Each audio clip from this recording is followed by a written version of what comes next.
아멘. 지금부터 한 20년 전에 오아시스라고 하는 영화가 있었습니다. 이 영화는 뺑소니 사고를 내고 교도소에 수감되었던 종두라고 하는 청년이 주인공입니다. 뺑소리를 내고 교도소 생활을 하고 났는데, 이제 오랜 기간 이제 교도 생활하고 출소를 해서 집에 갔더니 환영을 안 해주는 거예요. 집안이 뭐 이렇게 튼튼하지 못했기 때문에 집안에서 편치 않는 거예요. 사회에서 이제 일자리를 찾아보려고 하지만 뺑소니였던 전과자를 누가 받아주겠어요? 누가 환영하겠어요? 누가 좋아하겠어요? 그래서 이제 백수가 되어가지고 하루하루를 무료하게 살다가 어느 날 내가 피해를 준 그 피해자는 어떻게 살고 있는가 궁금한 거예요. 그래서 뺑소니 피해자의 집을 찾아갑니다. 그런데 그 피해자의 집에서 피해자의 딸이 뇌성마비 장애인이었는데 그 뇌성마비 장애인을 만나요. 그 아가씨의 이름이 공주였습니다. 뇌성마비니까 사람들이 볼 때 이상하다, 좀 아니면 좀 가까이 하기 힘든 모양새니까 조금 꺼리끼고 이런 생각이 들 텐데, 이 종두라고 하는 청년의 눈에는 그 뇌성마비 아가씨 공주가 참 예쁘다 이렇게 생각이 됐어요. 그래서 서로에게 호감을 느끼게 되어지고, 그래서 이제 데이트를 하게 됩니다. 뇌성마비 환자니까 보통 집에 머물러 있었거든요. 밖에 나가오질 않았는데요. 이 청년하고 같이 바깥 세상을 다니게 됩니다. 서울 시내 구경을 하기도 하고, 지하철을 타보기도 하고, 또 맛있는 음식점에 가보기도 하고, 그러면서 서로에 대한 호감이 사랑으로 변하게 되어집니다. 어느 날 데이트를 하고 이 종두라는 청년이 공주라는 아가씨를 집에 데려다 줬는데, 이 아가씨가 종두라는 청년이 가는 것을 허락지 않습니다. 같이 있어 달라는 겁니다. 그리고 그날 밤에 둘은 사랑을 하게 되어집니다. 근데 그때 오빠네 가족이 오는 거예요. 집에 확 왔어요. 그리고는 이 종두라는 청년은 강간범으로 몰리게 되어집니다. 우린 서로 사랑하는 사이라고 이렇게 이야기를 하는데 듣지 않습니다. 이 공주라는 아가씨가 우린 정말 사랑하는 사이라고 그렇게 얘기를 하는데도 이제 흥분되니까 이 뇌성마비 장애인이 말이 제대로 안 나오는 거예요. 어떠한 변명도 들어주지 않습니다. 결국은 이 종두라는 청년은 억울한 누명을 쓰고 강간범으로 교도소에 가게 됩니다. 그리고 공주라는 아가씨는 쓸쓸히 집에 남게 되지요.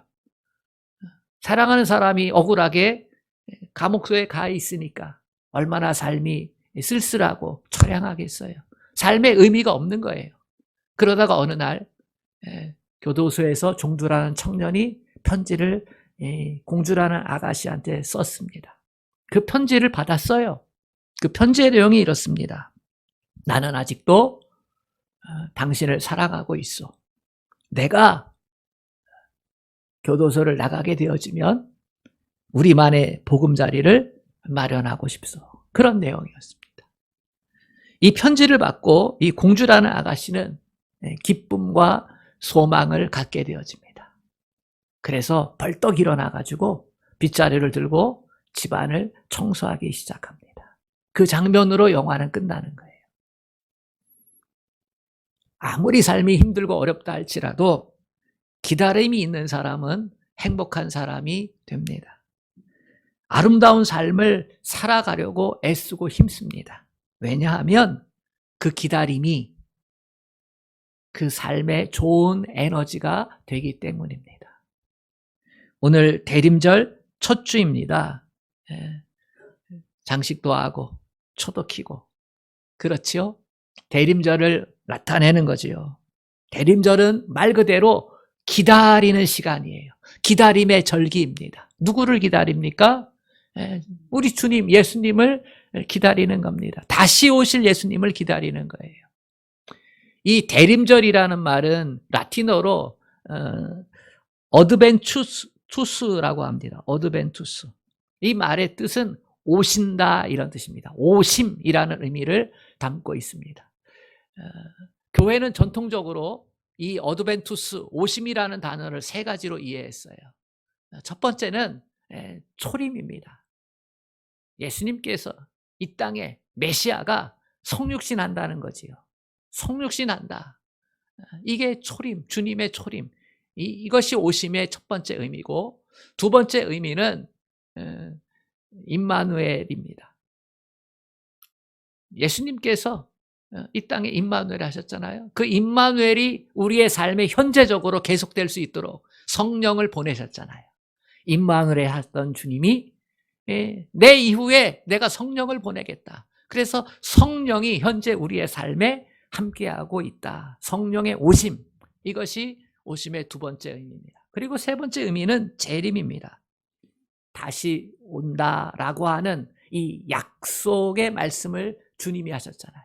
이 약속의 말씀을 가지고 기다리는 것. 이것이 세 번째 의미입니다. 이 의미를 가지고 보내는 시간이 대림절의 기간입니다. 초대교회 이후에 모든 성도들은 주님의 재림을 손꼽아 기다렸습니다. 왜냐하면 주님께서 다시 오시겠다. 이렇게 약속을 하셨기 때문입니다. 주님께서 순환예고하시고 그리고 떠난다는 얘기했거든요. 내가 떠나서 이제 하늘로 올라갈 것이다. 십자가에서 죽고 고난받고 죽고 그리고 이제 하늘로 떠나갈 것, 너희를 떠나갈 것이다. 이런 말씀들을 하셨는데 그때 제자들은 이 말이 귀에 들어오질 않았어요. 하지만 주님은 하셨어요. 왜요? 나중에 성령이 오시면 이 모든 것을 기억나게 하실 수 있으니까. 아, 주님이 그때 하셨던 말이 있었지. 이렇게 기억나게 하도록 주님은 분명히 말씀하셨어요. 우리가 관심이 다른 데 있으면 들어야 될 말이 안 들리잖아요. 그런 것처럼 제자들도 주님이 중요한 말씀하시는데 관심이 딴 데가 있어. 그러다 보니까 들려야 할 말이 안 들리는 거예요. 그렇지만 주님은 분명히 말씀하셨어요. 요한복음 14장 2절과 3절 말씀을 들어보세요. 내가 너희를 위하여 처소를 예비하러 가노니 가서 너희를 위하여 처소를 예비하면 내가 다시 와서 너희를 내게로 영접하여 나 있는 곳에 너희도 있게 하리라. 다시 오신다 그랬어요. 14장 18절에도 내가 너희를 고아와 같이 내버려 두지 아니하고 너희에게로 오리라. 이렇게 말씀하셨어요. 여러분, 주님께서 다시 오신다는 이 약속이 우리에게 참된 소망이 되는 줄로 믿습니다. 소망과 희망은 다릅니다. 희망이라고 하는 것은 내가 바라는 것이지만 이루어질 수 있기도 하고 이루어지지 않을 수도 있어요. 이게 희망이에요. 그러나 소망은 다릅니다. 아이가 스마트폰을 갖고 싶다고 희망을 합니다. 그러면 그 스마트폰을 가질 수도 있고 갖지 못할 수도 있어요. 그런데 이때 아빠가 내가 이맘때 내가 열심히 공부하면 내가 스마트폰을 사줄게 라고 날짜를 딱 정하고 약속을 합니다. 그러면 이 아이는 내년에 스마트폰을 가질 소망을 갖게 되는 것입니다. 소망은 약속에 근거하는 것이에요. 주님께서 오시겠다 약속했기 때문에 틀림없이 오실 것입니다. 교회 이름을 보면은요, 희망이 들어가 있는 교회 이름은 거의 없어요. 없어요. 내가 찾아봐도 없어요. 그런데 소망은 많아요. 왜 그렇습니까? 희망은 될 수도 있고 되지 않을 수도 있어요. 그러나 소망은 약속을 담고 있기 때문에 반드시 되어지는 것이거든요. 우리는 희망이 아니라 소망을 갖고 믿음 생활을 하는 줄로 믿습니다. 그렇습니다. 예수님의 탄생도 약속이었습니다. 구약 성경에 보면 예수님의 탄생이요, 수없이 많이 기록되어져 있어요. 수백 개의 예언으로 예수님이 탄생할 것이다 라고 약속되어졌었고 그리고 성취되었습니다. 예수님의 다시 오심, 재림에 대한 약속은 어떤가요? 마찬가지입니다. 다시 오신다라고 하는 약속도 318번 이상 성경에 기록되어져 있습니다. 재림으로 성취될 것이 틀림이 없습니다. 그래서 초대교회 성도들, 수많은 성도들은 그 삶의 모진 고난들을 다 이겨낼 수 있었습니다. 물론 그 중에 어떤 이들은 자기 나름대로 예수님의 재림의 날짜를 계산을 하고 그 날짜에 주님이 재림하지 않자 낙심하는 사람들도 있었어요. 초대교회도 그랬고 교회사 가운데 그랬고 우리 한국 교회사 가운데서도 주님 먼저 오신다 그렇게 떠들었는데요. 안 오셨지요. 그렇게 낙심한 사람들도 많이 있습니다. 또 어떤 사람들은 그것 봐라. 재림은 없어. 주님 다시 오신다 했는데 벌써 시간이 얼마나 흘렀어? 에이 재림 없다니까 라고 믿지 않으면서 시험에 빠지는 사람들도 있었습니다. 그런데 그것은 하나님의 시간과 우리의 시간이 어떻게 다른 것을 알지 못했기 때문입니다. 오늘 말씀도 그래요. 베드로 후서 이 서신서를 받는 교회의 사람들이, 성도들이 박해가 심해지자 힘들고 어려웠거든요. 그러면서 믿음에서 탈락하는 사람들이 생기기 시작했어요. 예수님 다시 오신다고 했는데 우리 이 고통이 너무 심해. 너무 힘들고 고통스러워. 빨리 오셨으면 좋겠는데 안 오시네. 에이, 예수님은 믿음의 대상이 아닌가 보다 해가지고 낙심하고 좌절해서 믿음에서 떨어지는 사람들이 있어요. 그때 베드로 사도가 얘기하는 거예요. 오늘 8절 말씀이 그래요. 사랑하는 자들아 주께는 하루가 천년 같고 천년이 하루 같다는 이 한 가지를 잊지 말라. 이렇게 얘기합니다. 하나님이 시간의 창조주라는 사실입니다. 하나님은 시간에 매이는 분이 아닙니다. 시간을 초월하여 계신 분입니다. 함부로 하나님의 것을 내 것으로 판단하고 예상하는 것은 굉장히 위험한 것입니다. 여러분, 재림의 때가 언제인가 그것은 중요하지 않습니다.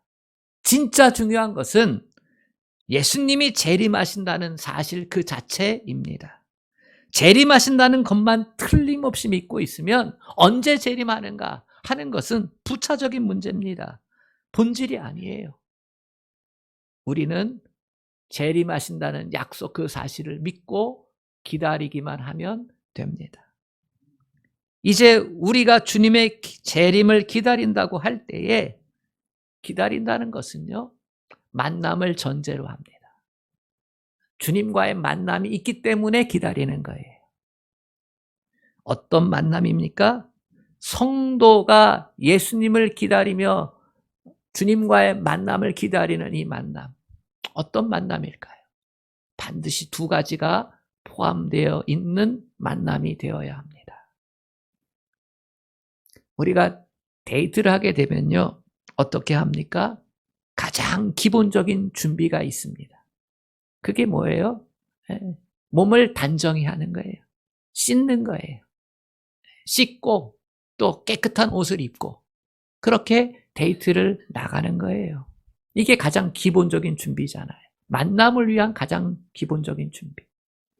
이와 마찬가지로 다시 오실 주님을 우리가 기다리면서 만남을 준비를 할 때에 성도의 가장 기본적인 준비가 뭘까요?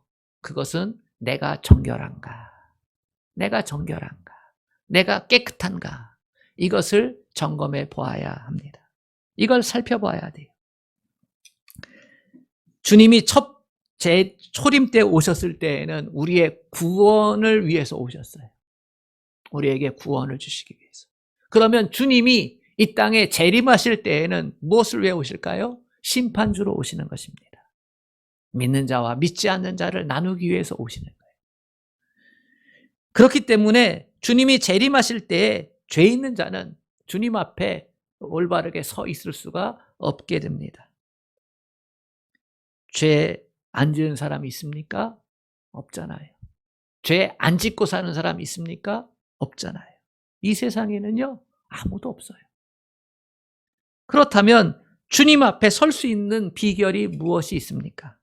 그것은 바로 죄를 용서받는 것입니다.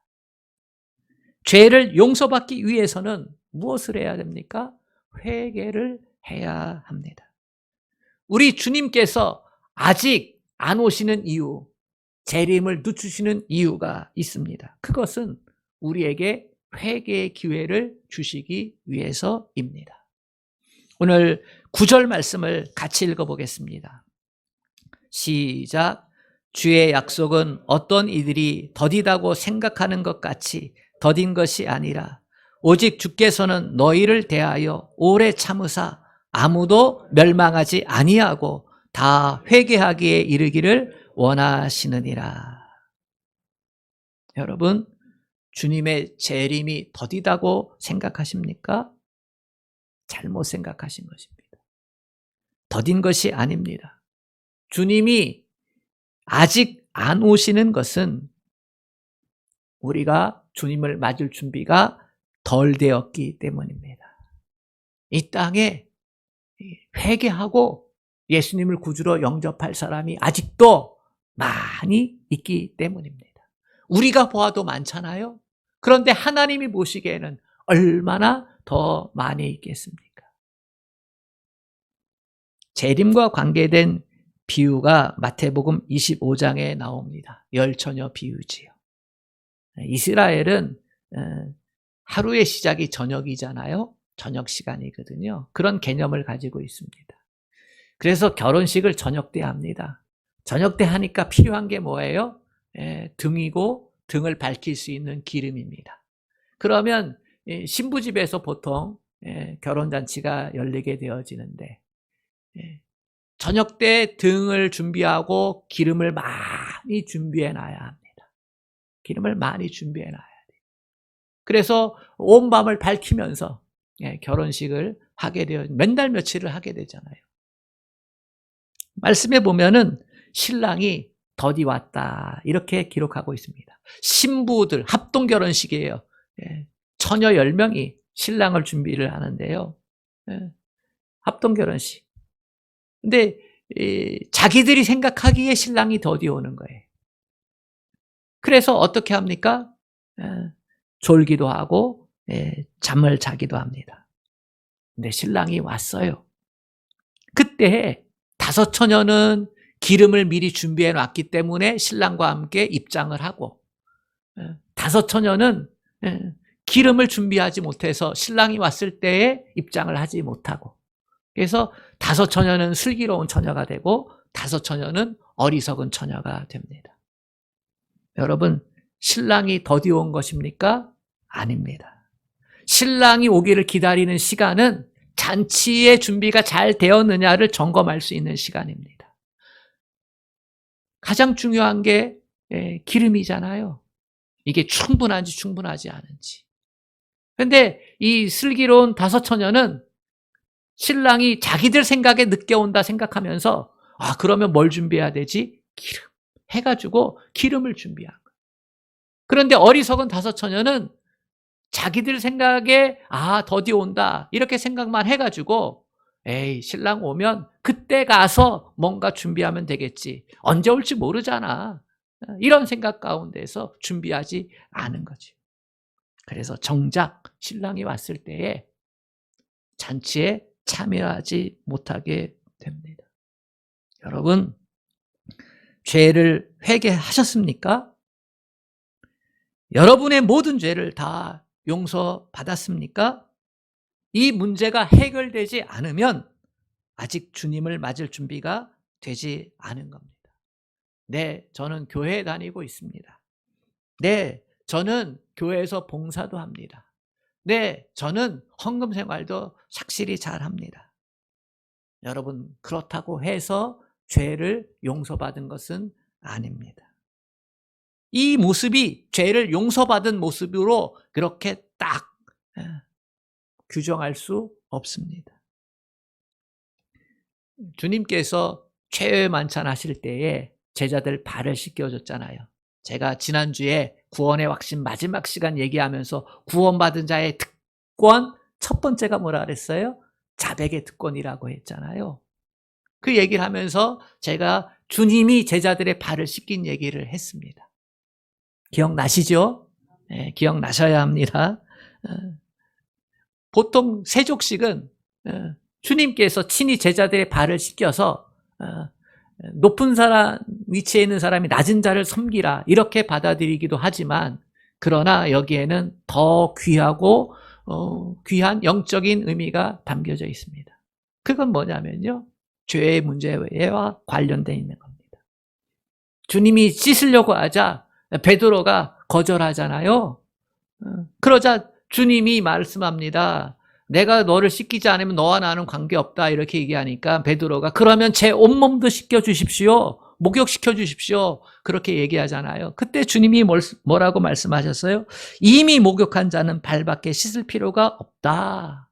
온몸은 깨끗하다. 너희가 다 깨끗하다. 그러나 다는 아니니라. 이렇게 말씀하셨어요. 왜냐하면 그곳에 가룟 유다가 있었기 때문입니다. 가룟 유다는 제자들과 함께 있었습니다. 함께 예수님의 발 씻음을 받았습니다. 함께 최후의 만찬을 먹었습니다. 그러나 가룟 유다는 회개하지 않았습니다. 회개하지 않았어요. 회개하지 않은 모습으로 그 가운데 있었습니다. 목욕한 사람이 발을 씻고 깨끗해진 것처럼 목욕하지 않아도 발만 씻으면 목욕한 자와 같이 깨끗하여지는 것입니까? 그건 아니라는 것입니다. 이제 여러분들이 주님의 재림을 기다리면서, 주님과의 만남을 기다리면서 준비해야 할 것이 무엇입니까? 그것은 내가 목욕한 자인가? 내가 발을 씻김 받을 자인가? 이것을 확인하는 겁니다. 우리가 주일마다 참회 기도를 하지요. 이것은 발을 씻기는 것과 같습니다. 우리가 나름대로 거룩한 삶을 살려고 하고, 말씀에 순종하는 삶을 살려고 하고, 주님의 제자로서 사명을 감당하려고 하는 삶을 살려고 하죠. 그러나 때때로 그렇게 하지 못해요. 그래서 주님 앞에 와서 잘못을 자백하는 겁니다. 참회하는 겁니다. 내가 하나님의 자녀로 거룩한 삶 살지 못했네요. 내가 이 말씀은 지키고 싶었는데 내가 또 화가 훅 나가지고 내가 또 싸웠네요. 내가 이것은 양보를 해야 되는데 내가 욕심이 나가지고 양보하지 못하고 그것을 움켜쥐었네요. 하나님 용서해 주세요. 내가 내 유익을 위해서 내가 관계를 틀어지게 만들었네요. 하나님 용서해 주세요. 이것은 발을 씻기는 겁니다. 내가 하나님 말씀을 지킨다고 약속을 했는데 그 말씀을 지키지 못했습니다. 용서해 주세요. 이것도 발을 씻는 겁니다. 내가 착한 일을 할 수 있는 기회가 있었는데 그런 걸 하지 못했습니다. 내가 오늘 아내와 싸웠는데 내 안에 있는 자존심이 그 싸움을 부추겼네요. 하나님 용서해 주세요. 그 사람을 더 잘 이해하지 못했습니다. 하나님 용서해 주세요. 이런 것들은 발을 씻는 것입니다. 왜요? 우리를 구원해 주신 하나님과의 관계를 유지하기 위해서. 이런 것들을 해결하지 않으면, 용서받지 않으면 점점 벽이 생기는 거거든요. 점점 담이 생기는 거예요. 사소한 것으로 싸움이 일어나듯이 사소한 것 때문에 하나님과의 관계가 멀어지면 누구 손해예요? 우리 손해거든요. 구원의 축복, 구원의 감격을 누리지 못하게 되니까. 그래서 예배 시간에 참회의 시간을 갖는 건 굉장히 중요합니다. 참회의 시간은 주일만 갖는 건 아니에요. 여러분이 기도의 자리에 있을 때, 어떠한 예배 자리에 있을 때도. 그래서 여러분들이 주일날 조금 일찍 오셔서요, 오늘 말씀이 뭔지, 오늘 찬양이 뭔지 찾아놓으시고, 내가 오늘 하나님 앞에 경배하기 전에, 내가 하나님의 은혜를 받기 전에 내가 혹 잘못한 게 있으면, 그릇이 깨끗해야 하나님의 은혜 주시잖아요. 그러니까 내 그릇을, 내 믿음의 그릇을, 내 영혼의 그릇을 어떻게 깨끗하게 만들까? 그러면서 내가 요 사죄의 시간에, 참회의 시간에 내가 이걸 고백해야지. 그러한 자세가 되어질 때 하늘의 문이 더 크게 열리고 하나님께서 주신 복이 내 것이 되는 줄로 믿습니다. 이 참회의 시간 중요해요. 그러면 목욕하는 것은 무엇과 같은 것인가? 그것은 내 삶 전체, 내 인격 전체적인 변화를 의미하는 겁니다. 전인격적인 변화를 의미하는 거예요. 삶이 180도로 방향이 바뀌는 겁니다. 여러분, 방향이 바뀌는 것, 이게 회개예요. 기억하세요. 뭐가 바뀐다고요? 방향이. 삶의 목적과 삶의 방향이 바뀌는 게 회개입니다. 나를 위한 삶에서 예수님을 위한 삶으로, 이 세상을 위한 삶에서 하나님의 나라로 천국을 위한 삶으로, 내 자신의 의를 의지하고 사는 삶에서 예수 그리스도의 십자가의 의를 의지하는 삶으로 그렇게 바뀌는 것을 의미를 하는 겁니다. 아멘. 이걸 여러분 기억하세요. 이게 회개예요. 우리 주님 오실 때 점도 없고 흠도 없어야 합니다. 그러나 이 세상에서 점도 없고 흠 없는 존재는 예수님밖에 없어요. 우리가 예수님 앞에 점도 없고 흠도 없이 서려면 딱 한 가지 길밖에 없습니다. 그것은 예수 그리스도의 의를 덧입는 것입니다. 예수 그리스도의 의. 대속제물이 되셔서 우리의 모든 죄를 위해서 죄를 짊어지고 대속제물 대신 그 예수 그리스도, 그분의 의를 덧입는 거예요. 보혈의 은혜를 덧입어야 합니다. 그래서 예수의 죽음이 나의 죽음이 되는 거예요. 예수님이 온 인류의 죄를 대신 짊어지고 죽었잖아요. 죄에 대하여 죽은 거거든요. 그것이 내게 믿음의 사건이 되어서 나도 예수님이 십자가에 달릴 때 죄에 대해 죽으신 것처럼 나도 죄에 대하여 죽는다. 죄와 더불어 살 수 없다. 그건 하나님을 떠나선 살 수 없다는 것이고 하나님의 의를 위해 산다는 것이고 예수님의 그 은혜를 힘입어서 산다는 것이고 이게 삶의 방향이 전환되는 거잖아요. 예수님의 의를 힘입어서 우리는 천국 백성 되는 줄로 믿습니다. 그게 회개예요. 오늘 이 설교를 듣고서 내가 주님이 다시 올 때 내가 더 정직하게 살아야겠다, 더 착하게 살아야겠다, 더 좋은 일 많이 하며 살아야겠다, 내가 더 잘못하지 않고 성실하게 살아야겠다, 이렇게 결심하면 그것은 오늘 메시지의 핵심을 모르는 겁니다. 그건 놓치는 거예요. 오늘 메시지는요, 그게 아니에요. 오늘 메시지는 회개하라는 겁니다. 회개하라는 것은 예수님의 의를 의지하라는 거예요. 십자가의 의를 받아들이라는 겁니다.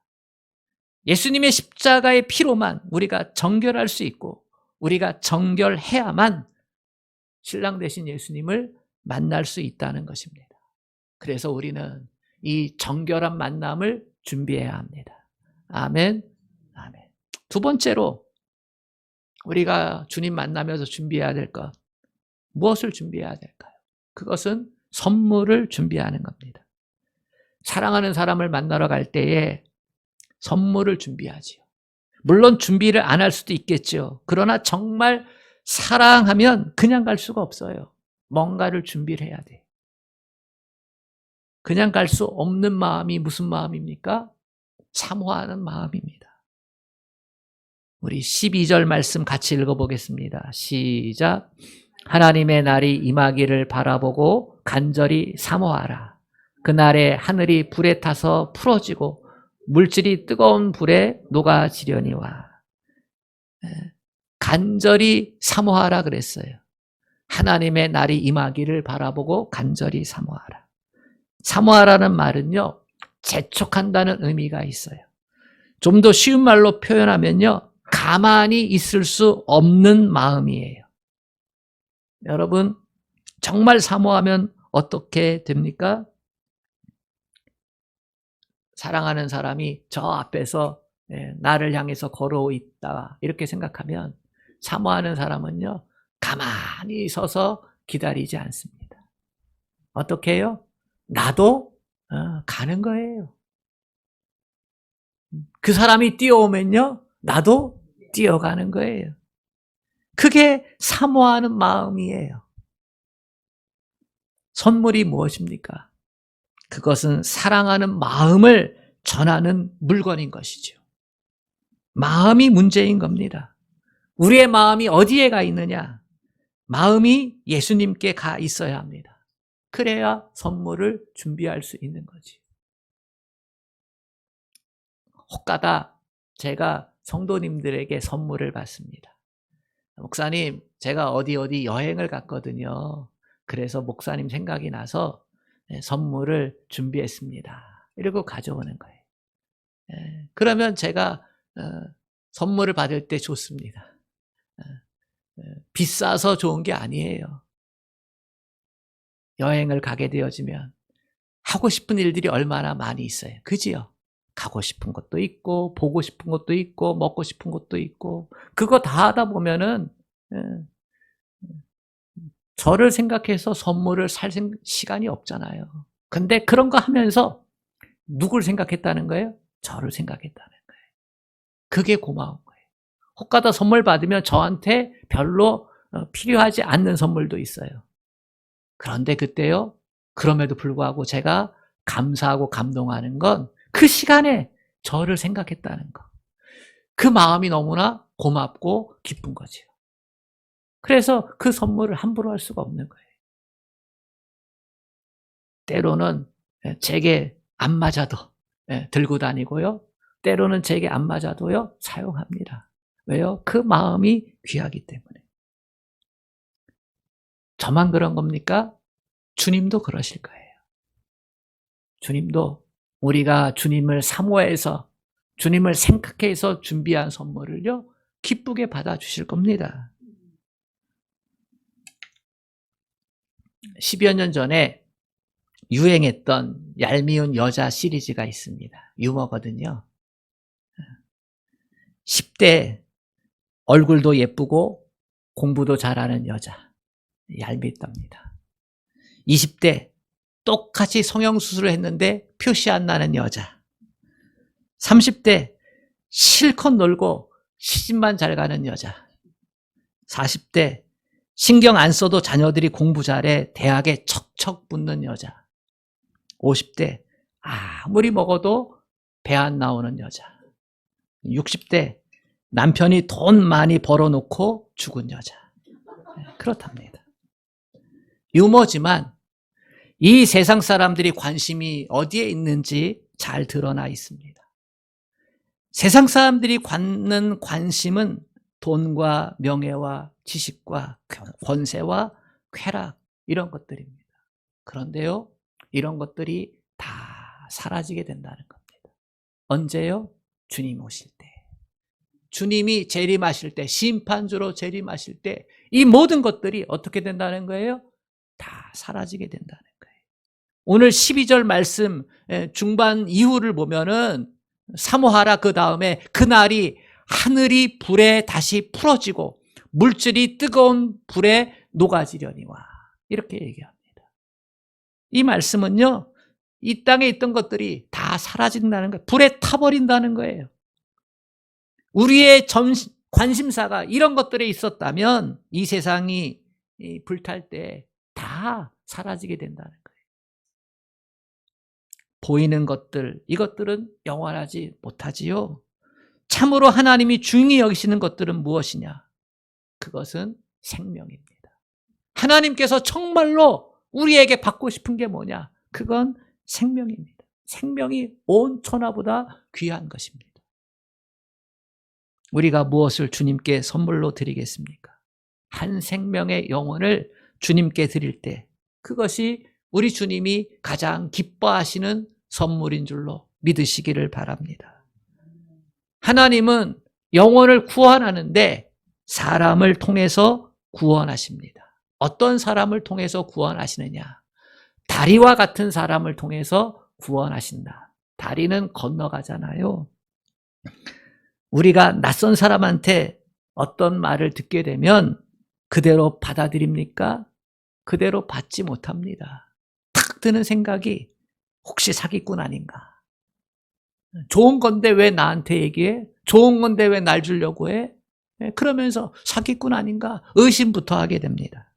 그러나 내가 사랑하는 사람, 내가 잘 아는 사람, 내가 존경하는 사람이 말을 하면 그 말을 의심하지 않고 받아들이게 되지요. 이와 같이 인간관계가 잘 맺어져서 어떤 말이라도 받아들일 수 있는 신뢰의 관계, 그 관계를 다리가 놓여진 관계다, 이렇게 말할 수 있게 됩니다. 나와 인격적인 다리가 놓여져 있는 사람이 누군가. 다른 사람은 그 사람에게 다가가기가 힘들어요. 다른 사람은 그 사람과 좋은 만남을 갖기가 힘든데, 근데 나는 가능해. 내가 가능하다면 그것은 나를 통해서 그 사람에게 복음이 건너가야만 합니다. 아멘. 그래야 복음이 전해지는 것입니다. 여러분, 이제 주님께서 아직 재림하신 이유를 아십니까? 그것은 여러분과 관계를 맺고 있는 사람, 그 사람을 주님이 구원받기를 원하시기 때문입니다. 하나님은 모든 사람이 다 구원받기를 원하십니다. 그렇기 때문에 아직까지 예수님께서 재림하고 있지 않으신 겁니다. 내가 할 바를 다 하지 못했기 때문에, 내가 내 가족을 아직 전도하지 못했기 때문에, 내가 내 형제를, 내 친구를, 내 이웃을 전도하지 못했기 때문에 우리 주님께서 오시고 싶어도 오시지 못하고 계신 것입니다. 이제 우리 주님께서 오시기 전에 우리가 선물을 준비해야 합니다. 전도할 수 있는 시기, 전도할 수 있는 기회가 항상 있다고 생각하면 안 됩니다. 주님께서는 하루가 1000년 같고 1000년이 하루 같습니다. 내가 생각하는 것보다 시간이 길 수도 있고 짧을 수도 있습니다. 이 말씀을 통해서 다시 한번 결단할 수 있으면 좋겠습니다. 저도 말씀을 준비하면서 다시 마음을 새롭게 했습니다. 우리 인생 어떻게 될지 모르잖아요. 그치요? 하루아침에 어떻게 될지 몰라요. 우리 지난주에 김안순 집사님 남편 김주형 성도를 위해서 긴급 기도했습니다. 예배방에 기도해달라. 저녁 때 10시쯤 가슴이 답답하고 아파서 우리 김안순 집사님이 운전해가지고 남편을 태우고 병원에 간 거예요. 가가지고 어디가 아파서 왔냐고, 가슴이 답답하고 아파서 왔다고. 그래, 의사들이 와가지고 진찰하고 검사하고 그러면서 심근경색이니까 스턴트 하면 되겠네요. 조금 조사가 남았으니 기다리시죠. 하고 나서는 자가호흡이 멈춘 겁니다. 그렇게 될 줄 누가 알았겠습니까? 감사한 것은 자가호흡이 돌아와서 회복 중에 있습니다. 제가 그 중보기도를 하면서 새벽에 또 순간순간 시간마다 또 금요기도회 때 보통은 기도 순서가 말씀 전하고 나서 주신 말씀 가지고 교회를 위해서, 그 다음에 나라와 민족을 위해서는 아니면 환자들을 위해서 이렇게 기도하고 개인 기도하거든요. 금요기도회는 첫 번째 기도가요, 우리 김주영 성도를 위해서 했어요. 하나님 회복의 은혜를 주세요. 생명은 하나님의 것, 생사와 복은 하나님의 것, 회복의 은혜를 주세요. 우리에게 완전한 건 없습니다. 언제 어떻게 우리의 인생이 끝날지 모르는 거예요. 그래서 지난 한 주 제가 마음속에 더 많이 영적인 부담감을 가졌습니다.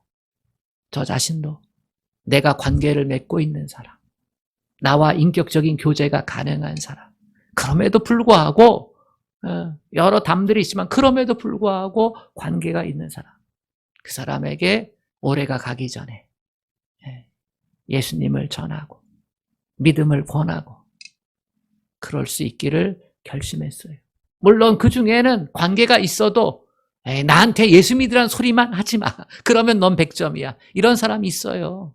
가족 중에도 친구 중에도. 그럼에도 불구하고 우리는 그들에게 복음을 전해야 합니다. 주님이 가장 기뻐하시는 선물은 그게 다이아몬드겠습니까? 그게 우리의 착한 행실이겠습니까? 우리의 성공이겠습니까? 한 영혼, 한 생명입니다. 주님이 오시기 전에 그 선물을 준비했으면 좋겠습니다. 남편도 버려두고 아내도 버려두고 부모도 버려두고 자식도 버려두고 이웃도 버려두고 친구도 버려두고 나 혼자 주님 앞에 가서 주님을 맞이하겠습니까? 주님 오실 때 기쁜 마음으로 영혼을 구원한 그 선물을 가지고 주님 앞에 설 수 있기를 축복합니다. 말씀을 정리합니다. 다시 오실 주님을 기다리는 것은 만남을 전제로 하는 겁니다. 나는 목욕을 한 자인가 발 씻음을 받은 자인가 두 가지가 다 되어야 되잖아요. 목욕도 해야 되고 발 씻음도 해야 되고 회개와 참회를 통해서 다시 오실 주님과의 만남을 준비할 수 있기를 원합니다. 영혼 구원의 선물을 가지고 다시 예배의 자리로 다시 믿음의 자리로 그렇게 데리고 올 수 있도록 이 한 달 더 많이 힘쓰고 수고하면서 이 한 달을 보낼 수 있기를 주님의 이름으로 축복합니다. 아멘. 하나님 아버지, 세상 사람들은 이 12월에 한 해를 마지막이라 생각해서 송년회를 엽니다. 여기저기 모임을 갖습니다. 그러나 우리 믿음의 사람들은 이 12월이 세상력으로는 끝달이지만 교회력으로는 시작입니다. 다시 오실 주님을 기다리며 아버지 시작하는 달. 그래서 주님과의 만남을 기대하고 우리 자신들을 주님 앞에 드려야만 합니다. 복되고 귀한 대림절 기간 될 수 있도록 우리를 새롭게 하여 주시옵소서. 예수님의 이름으로 기도합니다. 아멘.